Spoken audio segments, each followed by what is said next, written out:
30 Days of Tamil underrated movies. அதில் இன்றைக்கி டே 3. இந்த படத்தில் ஒரு மோசமான ஒரு டானை காட்டுவாங்க.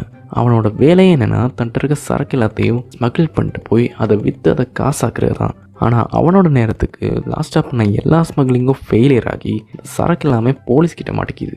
அதுக்கப்புறமா அவன்கிட்ட கடைசியாக மீதியாக இருக்க ஒரு பெரிய அமௌண்ட் ஆஃப் சரக்கு எடுத்து ஒரு சயின்டிஸ்ட் கிட்டே கொடுத்து அதை ஸ்மகிள் பண்ண ஒரு ஐடியா கேட்குறான். அவன் அந்த சரக்கு ஒரு பெயிண்ட்டை மாற்றி அதை ஒரு காரில் பூசி அந்த காரை ஸ்மகிள் பண்ணுற மூலயமா அந்த சரக்கையும் ஸ்மகிள் பண்ணலான்னு ஒரு ஐடியாவை கொடுக்குறான். அதுக்கப்புறம் அந்த காரை எடுத்துகிட்டு போகிறதுக்கு தன்னோட ஆளுங்களை போட்டால் போலீஸ்கிட்ட மாட்டிப்போன்னு அதுக்காகவே ஒவ்வொரு விதத்துலேயும் பெஸ்ட்டாக இருக்க 3 பேரை செலக்ட் பண்ணி அவங்கக்கிட்ட இந்த காரை கொடுத்து அனுப்பி வைக்கிறான். கார் எடுத்துகிட்டு போன அந்த 3 பேரும் செம்மையாக சுத்தப்பி அந்த கார் அப்படியே பிளாஸ்ட் ஆயிடுது.